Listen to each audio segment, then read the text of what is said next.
Bonjour à tous, bienvenue à cette petite vidéo spéciale.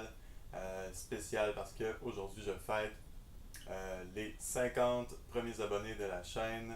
Bravo, bravo, bravo. Merci à tout le monde, c'est vraiment apprécié. Je pensais pas que je me rendrais à cette marque-là et encore moins aussi vite. Donc tout ça c'est grâce à vous. Je sais pas si on peut voir. Oh, je crois que non.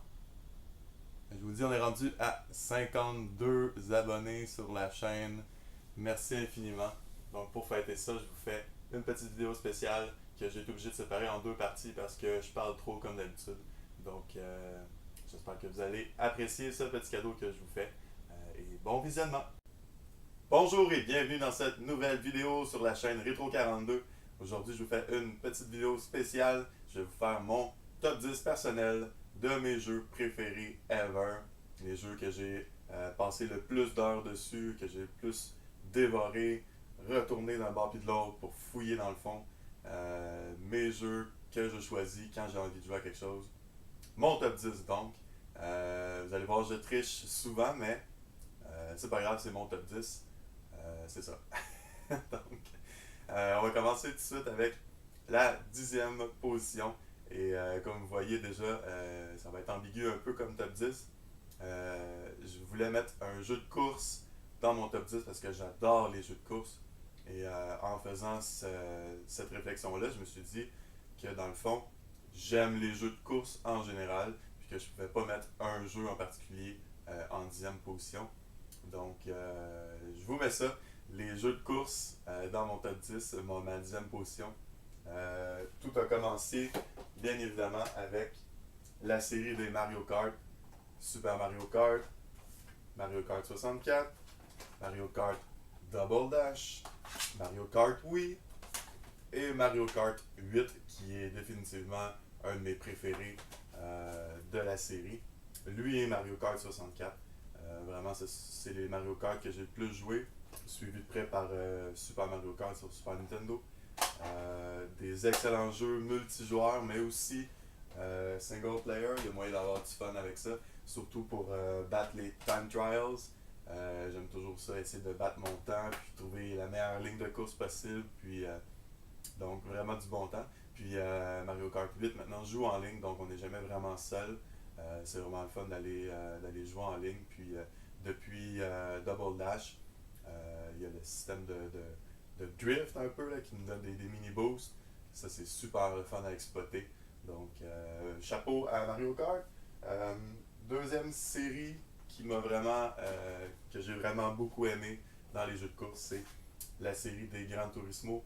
Gran Turismo 1 sur PlayStation 1, suivi de Gran Turismo 2, suivi de Gran Turismo 3 et Gran Turismo 4 qui reste encore mon Gran Turismo préféré à ce jour. C'est lui que je vais choisir par défaut si je veux jouer à Gran Turismo. J'ai d'ailleurs tout ce qu'il faut, là, des volants, deux volants pour PlayStation 2 pour jouer de la meilleure façon possible dans le fond. Avec une manette, je trouve ça un peu ordinaire. Avec un volant, on a vraiment le bon feeling. Et finalement, sur PlayStation 3, on a eu Gran Turismo 5, Prologue, Gran Turismo 5 et Gran Turismo 6, qui sont moyens, disons. J'ai mieux aimé tous les autres que je viens de vous montrer. Les premiers Gran Turismo, je les trouvais bien meilleurs.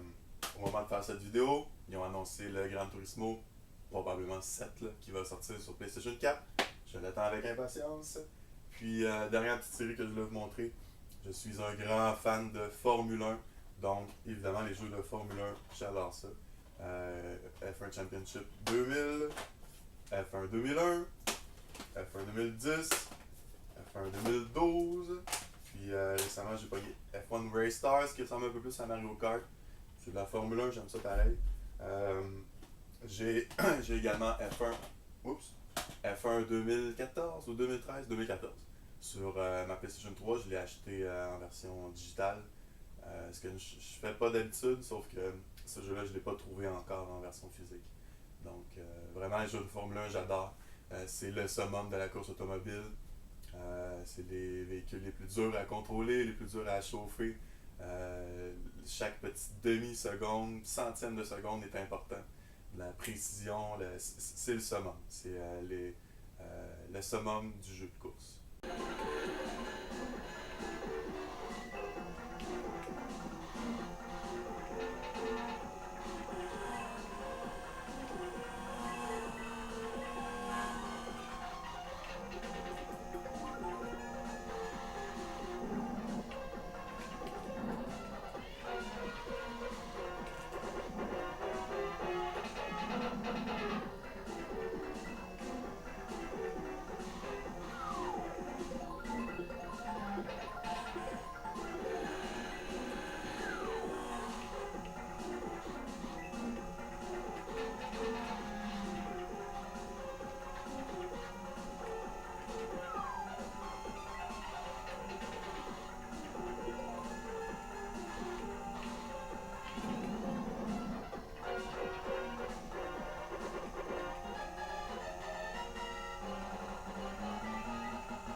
En neuvième position maintenant de mon top 10, on tombe plus dans les jeux Nintendo à partir de maintenant, évidemment. Mais pas seulement, pas exclusivement Nintendo, on va voir plus tard. Donc, neuvième position, je vais mettre les jeux Metroid en 2D. Les jeux en 3D en général, je les aime moins. Puis surtout dans le cas de Metroid, j'ai pas vraiment trippé sur Metroid Prime et les suivants. Donc les Metroid en 2D, ça inclut le premier ici sur NES, son remake un peu si on veut sur Game Boy Advance, c'est Metroid Zero Mission, c'est bien ça, qui est le premier Metroid sur NES mais avec des meilleurs graphismes, des graphismes de la Game Boy Advance, donc qui est un peu le successeur de la Super Nintendo. Avec des maps, avec les objectifs sont un peu plus clairs, certains boss différents. Donc vraiment mon Metroid favori c'est ce remake là sur Game Boy Advance. Mais suivi de près par Super Metroid sur Super Nintendo, un des meilleurs jeux ever qui a jamais été fait, vraiment incontestablement. J'adore le côté exploration, le côté solitaire beaucoup de Samus qui est vraiment perdu dans une grosse univers, une grosse planète inconnue, puis qui doit explorer. Vous savez, Metroid, c'est quasiment devenu un style de jeu. Souvent, on parle de Metroidvania ou des jeux qui ressemblent beaucoup à ces jeux-là, à Metroid Castlevania, où il faut, pour pouvoir accéder à une autre partie de la map, trouver un item en particulier ou une habilité qui nous manquait pour sauter plus haut, détruire des blocs, whatever. J'adore ce concept-là, de se creuser les ménages un peu, de backtracker beaucoup. Backtracker, c'est revenir à des endroits qu'on a déjà visités en essayant de trouver quelque chose qu'on n'avait pas vu ou peut-être qu'on a un item qui nous permet d'aller à une autre place qu'on ne pouvait pas avant. Donc, beaucoup d'exploration, beaucoup de collecter des nouveaux items. Vraiment une formule gagnante. Metroid, mon choix pour la 9e position de mon top 10.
En 8e position dans mon top 10, malheureusement, ces jeux-là, je les ai tous vendus parce qu'il y avait une grosse hype récemment.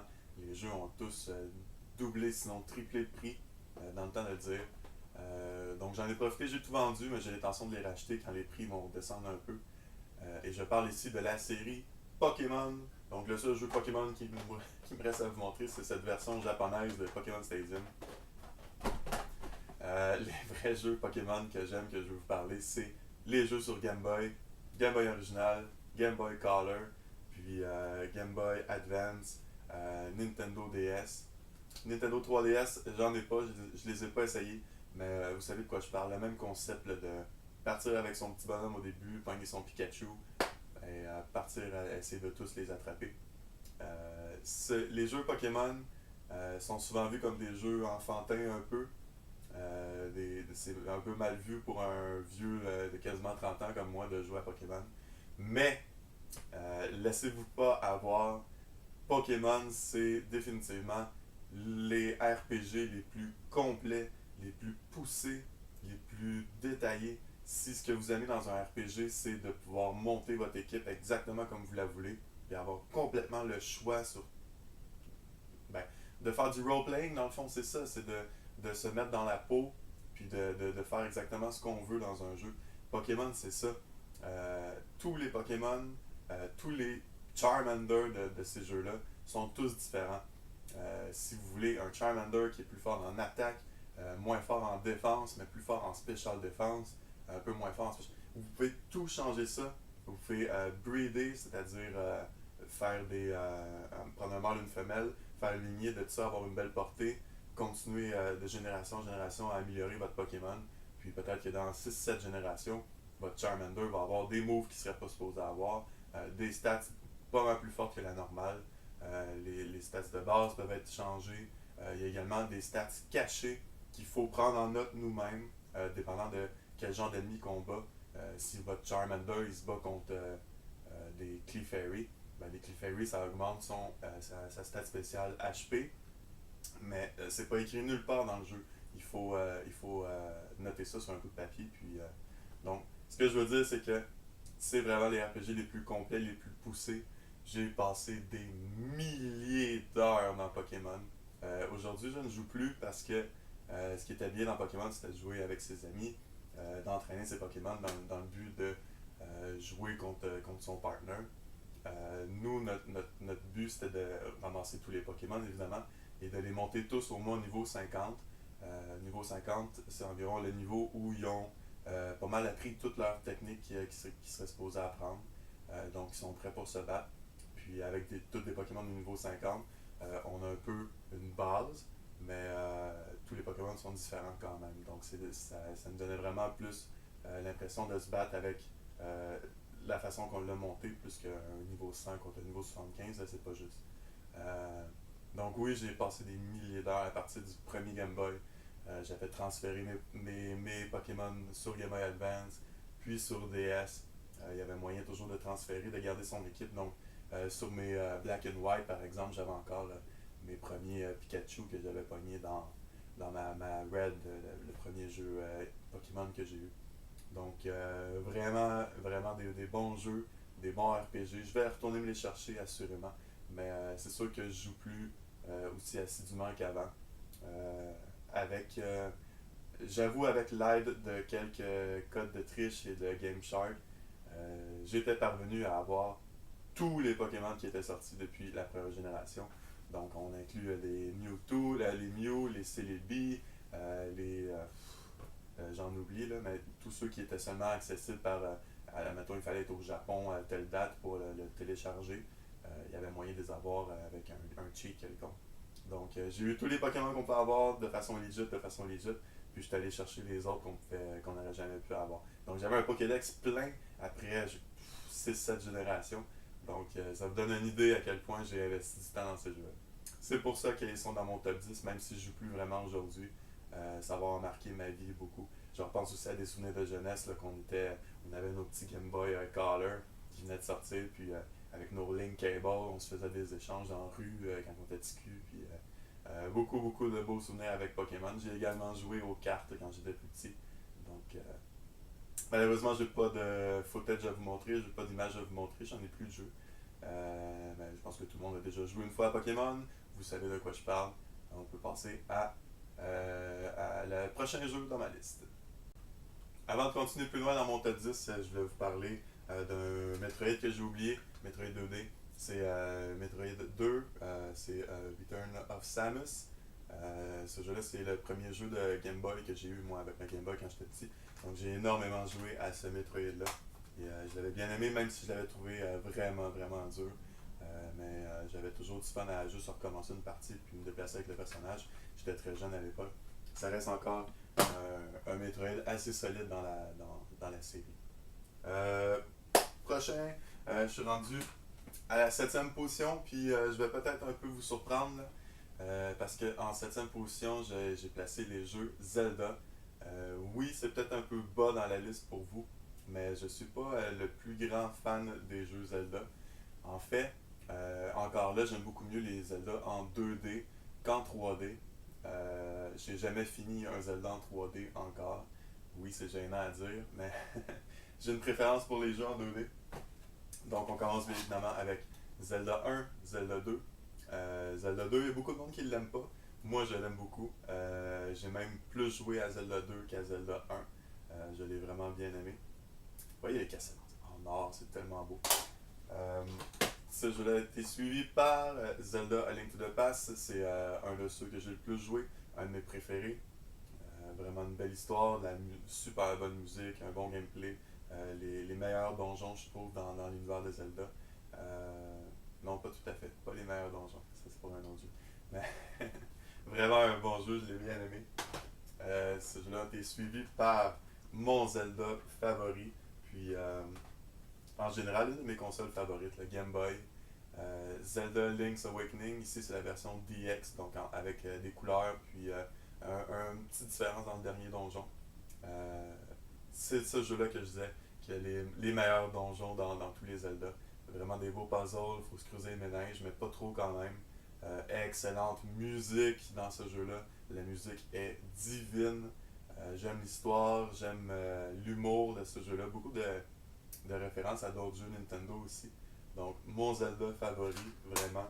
Euh, j'ai également Zelda Oracle of Age. Il y a Oracle of Season, je ne l'ai pas, mais les deux sont très bons. C'est dans mes Zelda favoris. Là, sur Game Boy, en 2D comme ça, je les aime vraiment beaucoup. Ensuite, il y a eu Zelda Ocarina of Time, puis Majora Mask, que je n'ai pas.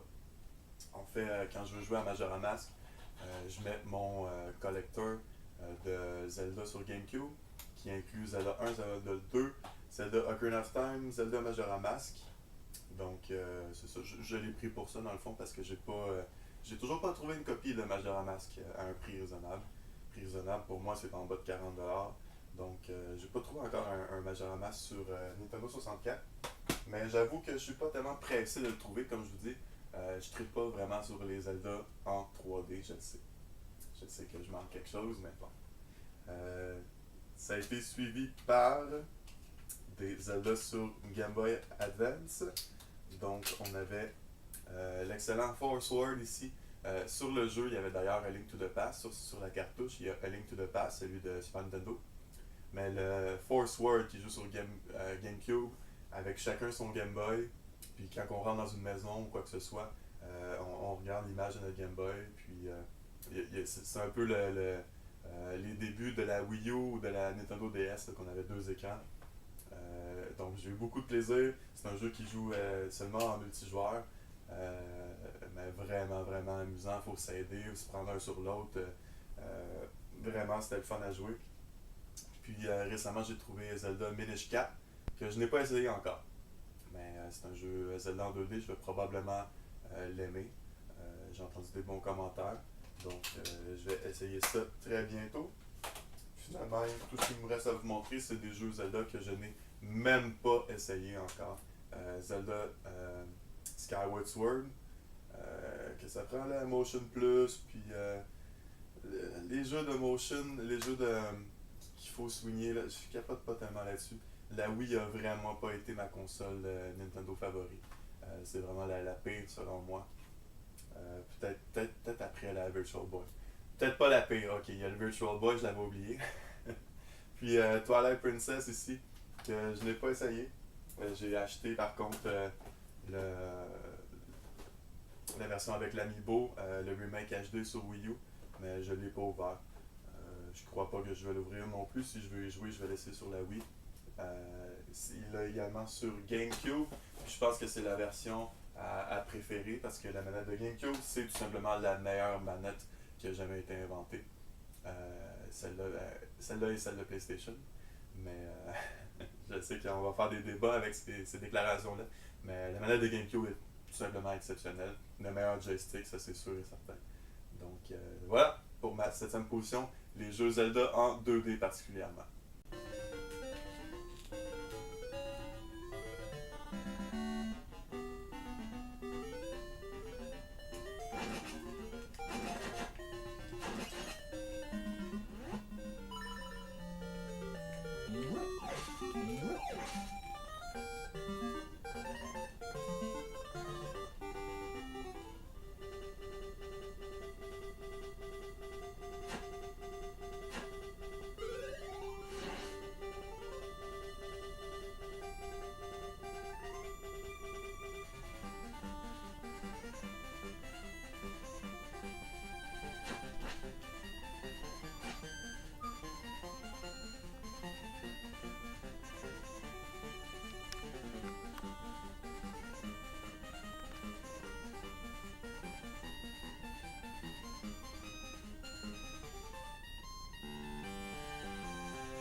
Ok, prochain jeu sur ma liste en sixième position de mes jeux favoris ever.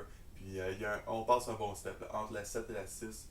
On tombe vraiment dans des jeux beaucoup plus spéciaux pour moi. Sans rien enlever à Zelda, Metroid, tout ça. Vraiment, là, on passe à une étape supérieure dans mon cœur. Donc, je parle ici des jeux Castlevania en 2D. Les jeux Castlevania en 3D, c'est de la merde, selon moi. Mais ici, j'ai Castlevania 1, 2 et 3. Mon préféré étant le premier, suivi du 3, suivi du 2. Ces jeux-là ont tellement de la bonne musique. C'est des jeux que je peux mettre dans ma Nintendo seulement pour écouter la musique. C'est des jeux. C'est vraiment pas facile les Castlevania. C'est vraiment des jeux durs. Mais on a le goût de recommencer. On a le goût de continuer à jouer. Puis on meurt, on recommence. C'est pas grave. La musique est tellement bonne. On passe tellement un bon temps sur ces jeux-là. Le gameplay est vraiment très bon. Beau challenge. Visuellement, ce jeu-là était très beau pour leur époque. Vraiment une place spéciale dans mon cœur pour les Castlevania en 2D. Ces jeux-là ont été suivis par ceux sur Game Boy. Encore là, la Game Boy est souvent sous-estimée. Je trouve que les musiques sur Game Boy sont vraiment excellentes. J'ai d'ailleurs l'intention de vous faire un épisode exclusivement sur la Game Boy, vous faire entendre un peu cette merveille-là. Les musiques qui sortent de la Game Boy, c'est magique. Puis Castlevania Adventure, je crois qu'il y en a trois. Il y a Adventure 1, 2, 3, je suis pas certain. Vraiment fait pas exception à la série. Les musiques de ce jeu-là sont exceptionnelles. Le jeu est un peu lent à cause que c'était le premier Castlevania à sortir sur Game Boy. Il était peut-être qu'il savait pas encore bien comment exploiter la Game Boy. Vous savez, quand quelque chose se déplaçait trop vite sur la Game Boy, il y avait du blur, il y avait du flou un peu. Donc, pour pallier à ça, ils ont ralenti le jeu énormément. Le bonhomme a toujours l'air de se traîner comme s'il pesait une tonne. Mais ça reste quand même un très bon jeu Castlevania. Puis, je pense que le meilleur de la série, on va être d'accord, c'est Super Castlevania 4. Des graphismes époustouflants. Le mode 7 a bien été exploité là-dedans. Des stages qui tournent, puis vraiment, vraiment des choses qu'on n'avait jamais vues encore à l'époque. Donc, pas mal innovateur comme jeu. Ouais, quoi dire de plus encore, une excellente musique, excellent gameplay. Vraiment à essayer, c'est dans les meilleurs jeux qui ont jamais été faits. Personnellement, j'ai mis en sixième position. C'était pas facile de faire ce top 10 là. Je suis allé aussi avec le temps que j'ai passé sur ces jeux-là. Castlevania, j'avais seulement joué au premier quand j'étais petit. J'ai découvert les autres un peu plus tard. Mais vraiment, je vous recommande fortement de faire le tour de tous ces jeux-là.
Prochain jeu sur ma liste, et où, comme vous avez fini par comprendre un peu, je vais plus par franchise que par jeu. C'était trop difficile de choisir seulement un jeu par position.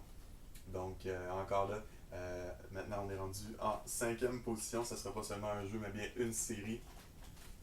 La série des Megaman, surtout ceux sur NES, évidemment. Et encore là, surtout ceux en 2D. Il y en a eu quelques-uns en 3D qui sont vraiment pas bons. Mais les Megaman, j'adore. De l'action, platformer, run and gun, des musiques époustouflantes encore une fois. J'aurais de la misère à dire quel que je préfère entre Castlevania ou Megaman. Les deux sont vraiment, vraiment serrés. Je pourrais même dire ex aequo. Ce sont des musiques que je télécharge et que je mets dans mon téléphone intelligent pour écouter dans la voiture. Euh, c'est, on est un step au-dessus. Ce sont des légendes. Vraiment du bon gameplay. J'ai également Megaman X. Il y a eu X, X2, X3 sur Super Nintendo, mais je les aime un peu moins. Euh, je trouve que l'animation du personnage n'est pas pareille. Puis j'aime mieux ceux sur NES, sont plus bruts, plus basiques, plus vrais. Beaucoup plus, comment on dit ça, réactif. On a un meilleur contrôle sur le personnage. Beaucoup plus de talent requis, je dirais.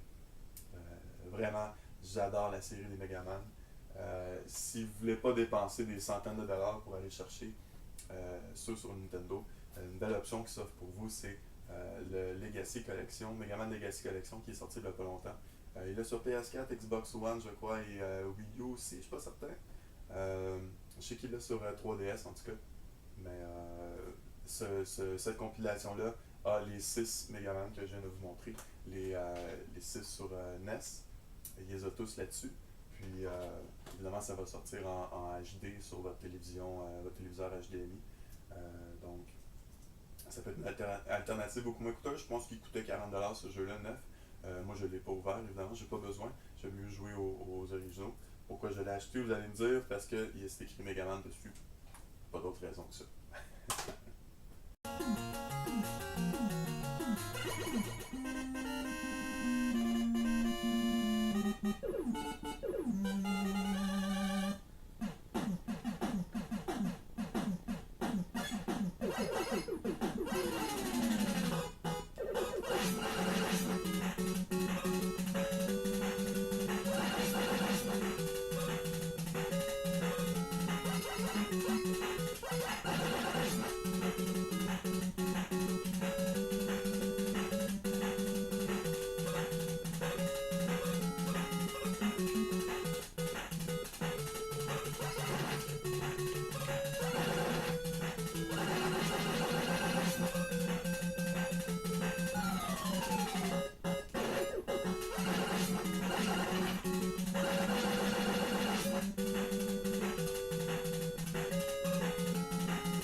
Et on est rendu à la quatrième position et là je sens que je vais sûrement vous surprendre et sûrement qu'il y en a qui vont être outrés de voir ces jeux-là dans cette position-là.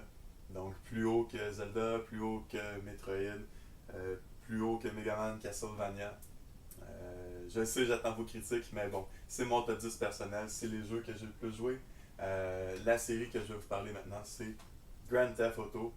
Euh, Grand Theft Auto, ça a été ma première expérience en tant que gamer avec des open world. Juste une grande map où on peut se promener et faire ce qu'on veut. Oui, il y a des missions, oui, il y a une histoire à suivre, mais d'un fois, j'aime ça partir un jeu puis juste fuck around, juste m'amuser, puis faire ce que j'ai envie de faire, explorer la map, me déplacer dans des véhicules ou à pied, frapper qui je veux, ce jeu-là, c'est du défoulement en bonbons. C'est vraiment, vraiment amusant. Grand Theft Auto et Grand Theft Auto 2 nous offraient une vue du dessus qui était quand même pas mal agréable. J'ai eu beaucoup de plaisir avec ce jeu-là à l'époque. Mais c'est à partir de la PlayStation 2 que vraiment ces jeux-là ont brillé, je dirais. Ça a commencé avec Grand Theft Auto 3 qui nous apportait finalement du 3D. Une grande ville où tous les véhicules sont accessibles. On peut tirer n'importe où, on peut se promener, faire du vélo. Euh, tout est possible dans ces jeux-là. C'est ça qui est tellement amusant. Moi, à l'époque, ce qui m'avait beaucoup impressionné de ce jeu-là, je me rappelle, c'est les dommages sur les véhicules. Comment si je rentrais dans la portière d'un véhicule, ben, sa portière était abîmée. C'était pas tout le côté du véhicule où les dommages sur les véhicules étaient vraiment réalistes. Ça m'avait frappé. J'avais tellement de plaisir à frapper sur le coffre d'une voiture avec un bâton de golf jusqu'à ce que le capot arrache. Donc, énormément de plaisir avec ce jeu-là. Ça a été suivi par Vice City qui nous amenait des motos. Ça aussi, c'est vraiment cool, des motos. Puis, probablement une des meilleures histoires dans la série des Grand Theft Auto. Et est-ce que c'est mon Grand Theft Auto favori ou mon deuxième? Je pourrais pas le dire. C'est pour ça que je mets pas seulement un jeu. C'est trop dur de dire quel que j'aime plus que l'autre. Mais Grand Theft Auto San Andreas, je crois que c'est le Grand Theft Auto que j'ai le plus joué. Wow, ce jeu-là, là, maintenant, la map est immense. On peut conduire des bateaux, des avions, des hélicoptères, des jets, des hoverboards, des tanks, des motos, vélos. Wow, il y a tellement de choses à faire dans ce jeu-là. Aller au casino, faire des livraisons, tout simplement se promener puis niaiser. En plus, ce jeu-là, il y avait moyen de jouer à deux joueurs en même temps. C'était compliqué, il fallait toujours rester près l'un de l'autre. Mais on a fait tellement de niaiseries, comme par exemple voler un pick-up, puis mettre un des deux joueurs dans la boîte arrière du pick-up avec son machine gun, puis juste faire le tour de la map sur l'autoroute et tirer sur tout ce qu'on voyait. Euh, tellement de choses qu'on a fait avec ce jeu-là. Du parachute. Wow! Grand Theft Auto San Andreas, c'est euh, vraiment un excellent jeu. Puis, ils ont également fait le remake HD, mais je vous conseille de jouer plus à la version PlayStation 2. Souvent, ça sort pas bien les remakes HD de vieux jeux. Tout ce que ça fait, c'est qu'on voit beaucoup plus clairement les défauts de texture, puis les visages pointus. J'aime mieux la version j'aime mieux la version PlayStation 2. Puis ça a été suivi par Grand Theft Auto 4. Grand Theft Auto 4 qui avait un DLC, le Liberty City. Pas vraiment un DLC, c'est une deuxième histoire qu'ils ont rajouté. Deux nouvelles histoires, en fait, le Ballad of Gay Tony puis Lost and Done. J'ai pas tellement trippé sur ce Grand Theft Auto 4 là, même que il m'a fait bouder la PlayStation 3, ce qui a fait que j'ai eu ma PlayStation 3 très longtemps après sa sortie. Parce que j'étais vraiment déçu de ce Grand Theft Auto là. Oui, c'était beau, la HD, c'est cool, mais je trouve que le personnage est trop fragile là-dedans. On est tout le temps tombé, on se fait accrocher par une voiture à peine, puis on est rendu sur le cul. Le pire système de conduite, la pire physique de voiture dans un jeu ever. Non, c'est pas vrai. Il y a, il y a pire, je parlerai pas trop vite. Mais vraiment, les voitures se contrôlent comme s'ils pesaient 4 tonnes chacune. Ils ont vraiment raté leur coup avec celui-là, selon moi. L'effet Ragdoll est hilarant. C'est la première fois qu'on voyait ça vraiment. Là, on tire quelqu'un, il tombe dans les escaliers, puis il se pète la gueule partout. C'est drôle. Mais vraiment pas mon Grand Theft Auto favori. J'ai été tellement déçu. Mais heureusement, Rockstar se sont tellement bien repris avec un de mes jeux préférés ever. Puis ça, je suis pas certain s'il dépasse San Andreas pour moi. Euh, pour un facteur nostalgique parce que j'ai beaucoup joué à San Andreas. Mais Grand Theft Auto 5, wow, c'est un chef-d'œuvre ce jeu-là.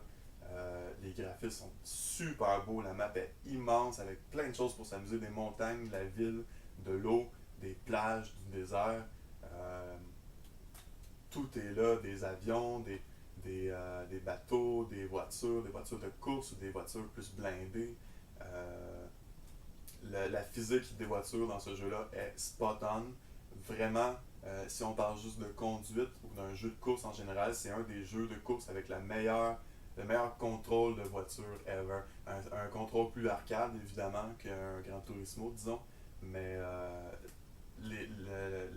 la maniabilité des voitures est parfaite dans ce jeu-là, ce qui en fait un excellent jeu de course aussi.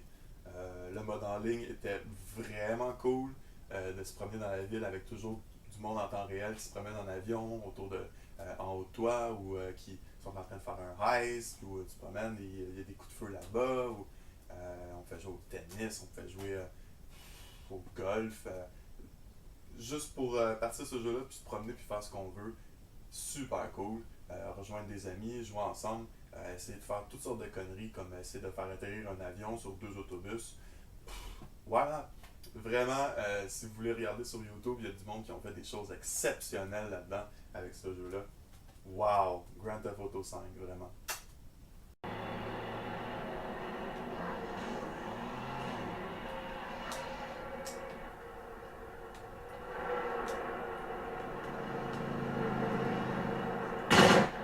got issues?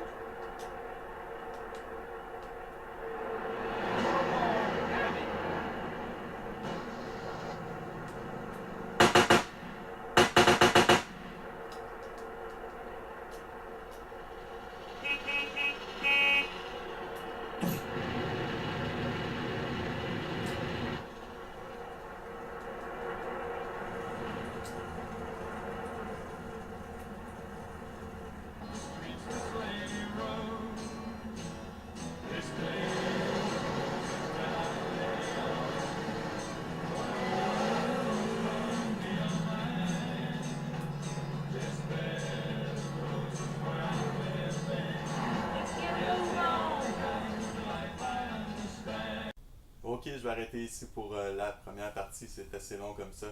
Les trois premières positions qu'il me reste à vous parler, ça va être assez long. J'ai beaucoup de choses à dire, comme d'habitude. Donc, on reprend ça dans la prochaine vidéo que je vais peut-être sortir back à back, peut-être à une journée d'intervalle. On va voir. Alors, merci beaucoup d'avoir regardé et à la prochaine.